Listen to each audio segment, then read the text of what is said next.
Well, good evening. First of all, many thanks to the Pontifical Academy of Sciences for my incorporation.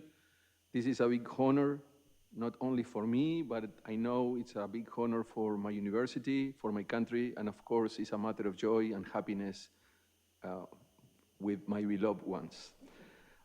I'm a Uruguayan nationality. I was born and raised in Montevideo. I come from a working class family. Our life was very simple, it was very tight, and I say this because both my parents passed away in the last few years, but their bid in life for their kids was education, and this is what their major driving force was for us.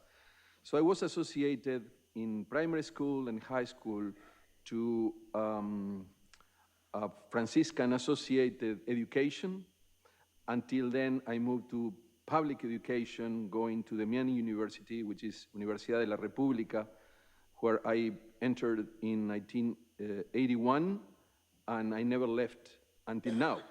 So I did MD studies there, then I did PhD studies there, and I started my career as instructor when I was in the 4th year of medical school in 1984. So this year, I've been 40 years working as faculty of this university.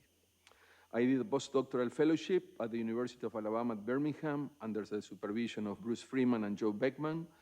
And then we very much dissected and presented new mechanisms that can explain oxygen toxicity and how nitric oxide could move from a signal transducing agent to a potential toxic intermediate. Upon my return to Uruguay, I moved through all the ranks in the faculty until I became chair of the Department of Biochemistry and director of the University Center for Biomedical Research in 2006, and I stay there until now with a very skillful group of scientists and collaborators, which we enjoy every day of doing science together. So the theme I work on, because of my background as an MD, PhD, has to do with molecular basis of disease and aging.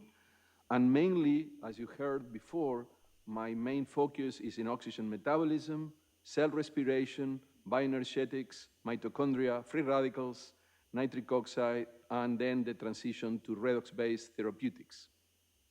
Our approach is interdisciplinary and translational, and in fact, we were able to cover from in vitro analysis to in cellular and in vivo, including human studies. So our work ranges from chemical kinetics and structural biology all the way to animal and human clinical trials. And in my lab, I have trained over 35 PhD students coming from medicine, sciences, and chemistry. My generation had to participate strongly in building research infrastructures and capacities of our country.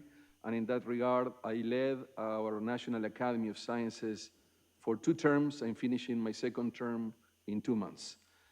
And then in April 2020, a major twist in my career happened, totally surprising. Fortunately, I was able to resume later on, and it was that I was appointed with the agreement of the university by the government as the general coordinator of the scientific response against the COVID pandemic. So I had the task to coordinate a 60-member interdisciplinary group of scientists, and I have to say that science advice was important for our country, and together with Canada, we were the 2 countries in the Americas that had the least casualties and then now the least excess death of all the American continent.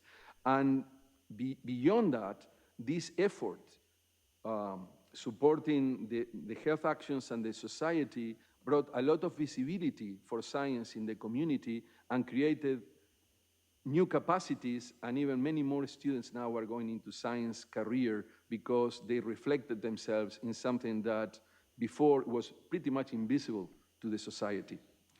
So I look forward to working together with all of you. This is a wonderful group. I learned a lot this time. This is my 3rd time I come to the Academy, and every time it's been a transformative experience. And I would like to help together with you as members of the Academy to pave a stronger path of science development for two main reasons: to better understand our world and also to serve society in the current problems we have. So thank you very much.